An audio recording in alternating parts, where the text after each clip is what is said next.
Thank you, Jean-Pierre, for this sharing the wonderful session. And thank the last panel. Have a great end of this formal programs.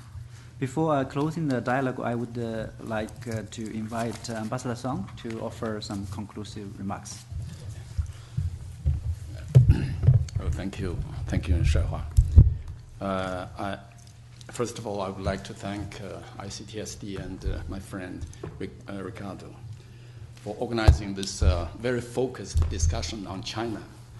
And I agree with Jean-Pierre when he pointed out this is a fascinating discussion, fascinating dialogue, because it covers so many issues, from transition of China's economy and social transition, the mode of China's development, and this clean energy, and also this China's role in the global governance.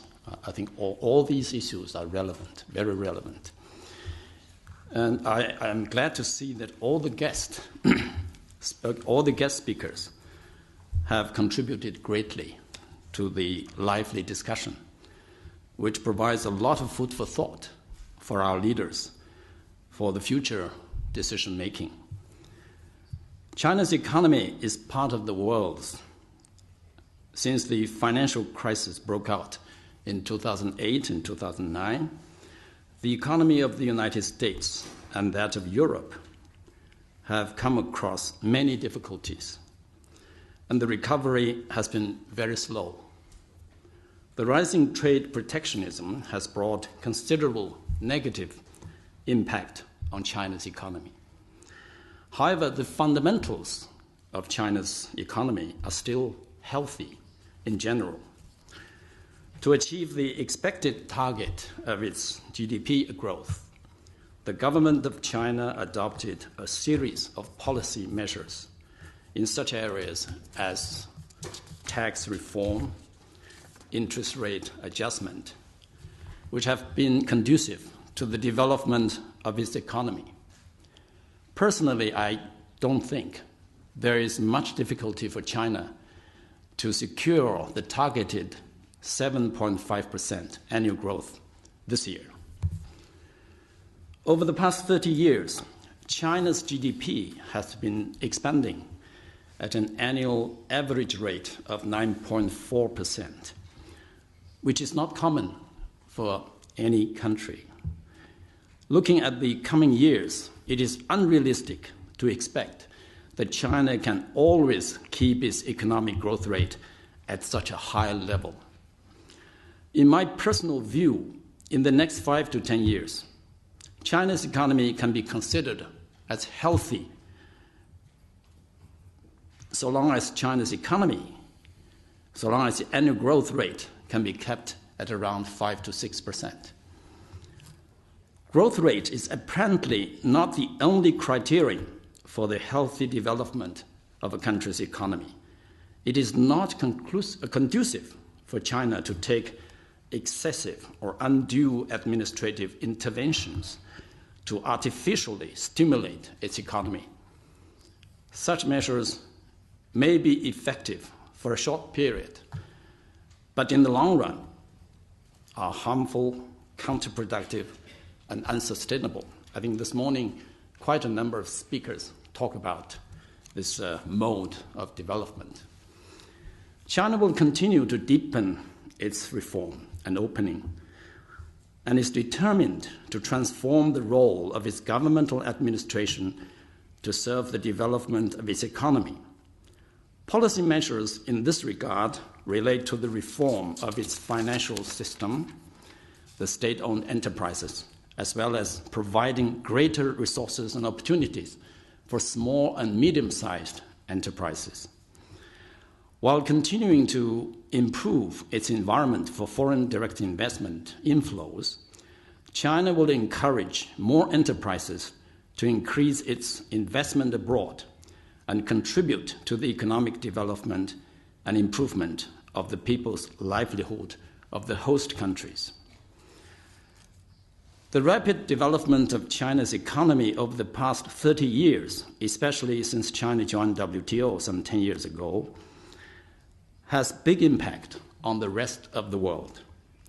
China's role in the world economic governance has changed, and so have the expectations of other countries on China. So as an emerging economy, what kind of special role China should play in the world economic governance? I think China joined WTO as a developing country.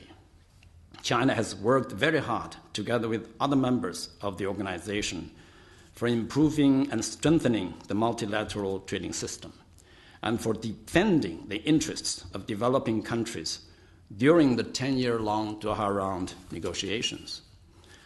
We are fully aware that some people have claimed that since China is now at the head table of negotiations, it should assume more responsibilities and make the same kind commitments as developed countries. However, this is a claim that we do not share.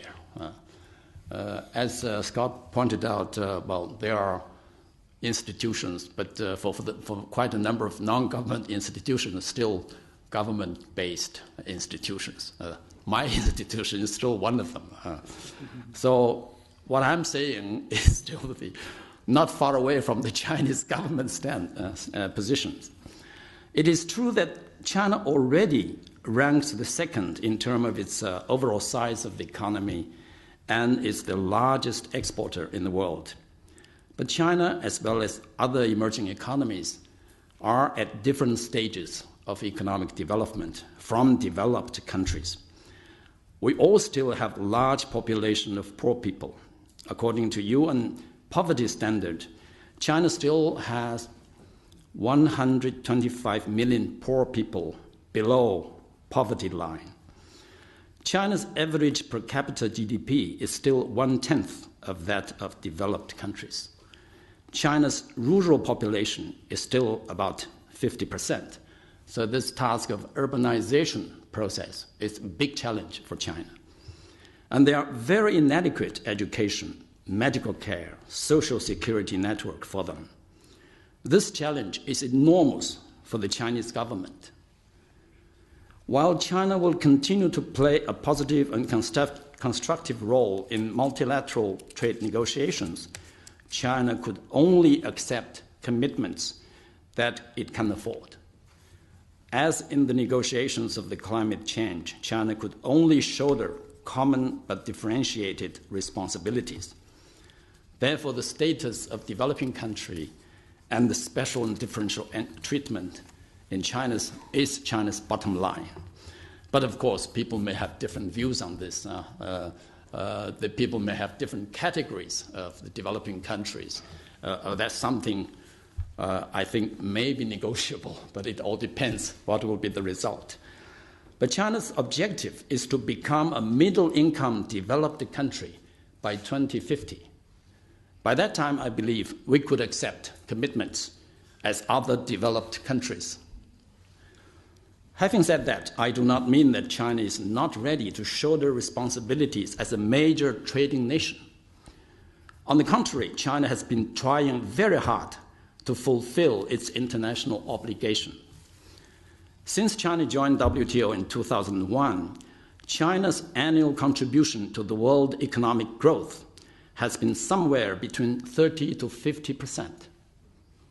Over the last 10 years, China's annual net increase of import was more than $100 billion per year.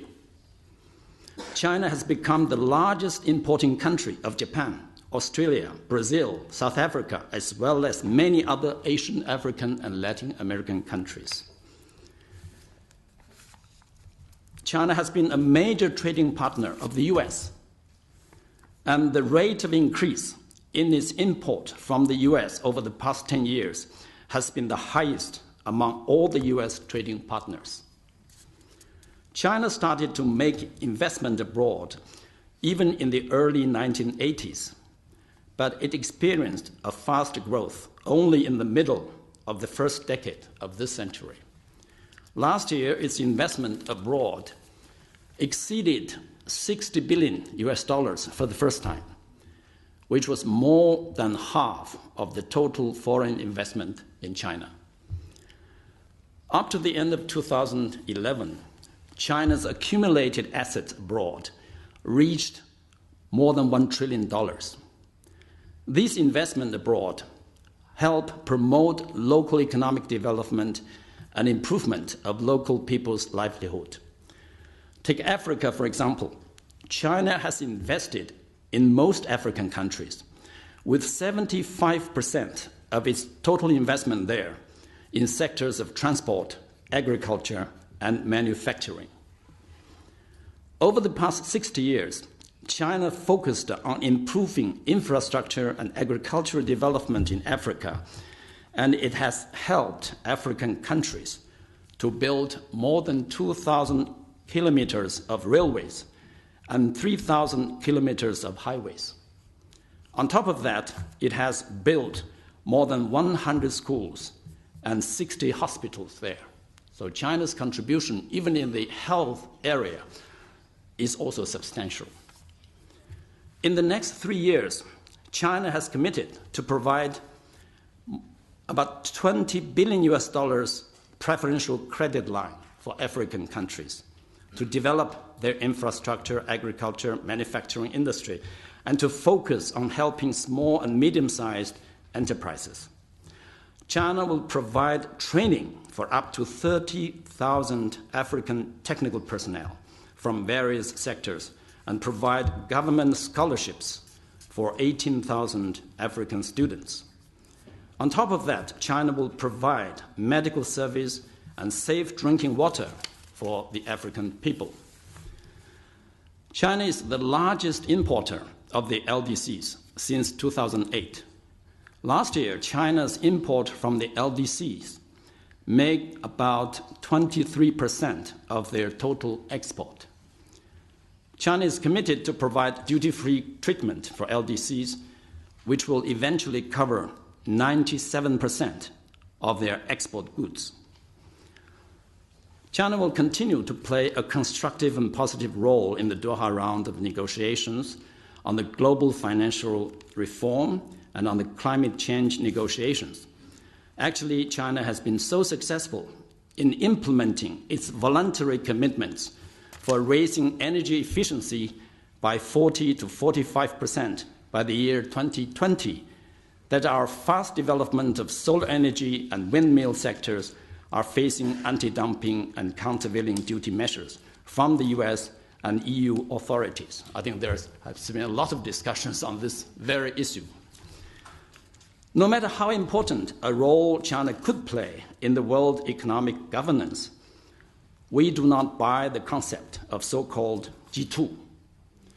The claim that the compromise between US and China could solve many of the current world problems is nothing but illusion. The days are gone when the Blair House type of agreement could bring a round of negotiations to conclusion. We should never exaggerate the role by any one or two countries in the decision-making process on important matters of great concern to all. In this multipolar world today, the opinions of all the players of the EU, Japan, the BRICS countries, and many others have to be taken into account very seriously. The principles of transparency and inclusiveness in the negotiations have to be given high priority. The voice of vast majority of developing countries and their direct participation in the negotiations are also crucial for reaching any agreement. China will firmly stand with other emerging economies and other developing countries and work very hard for the more balanced and more harmonious world. Thank you very much.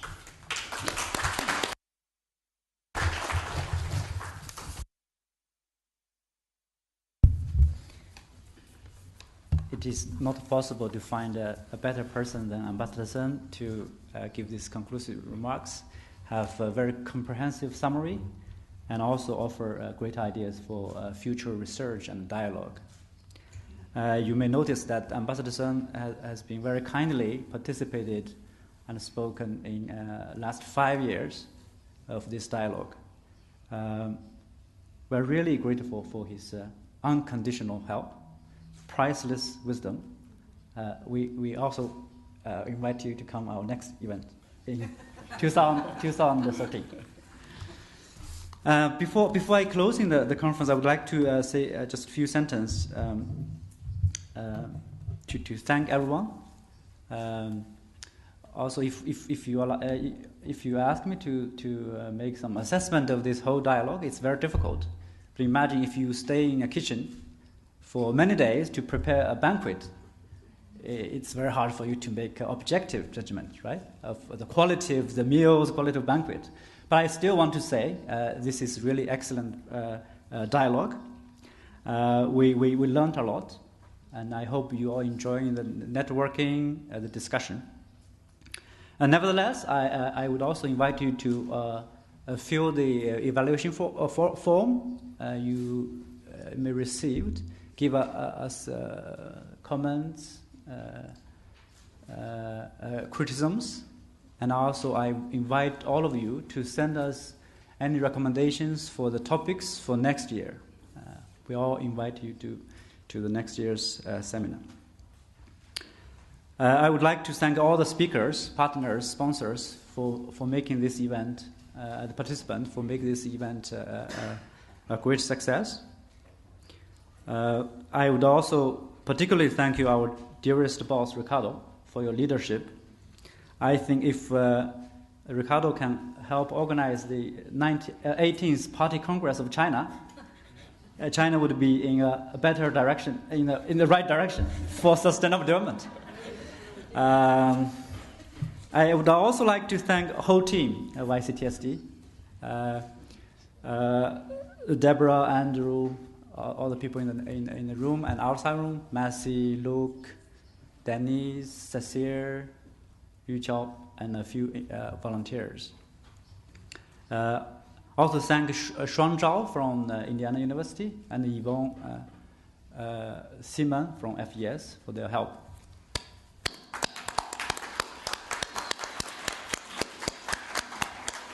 And lastly, thank the interpreters, the CCV technicians, journalists.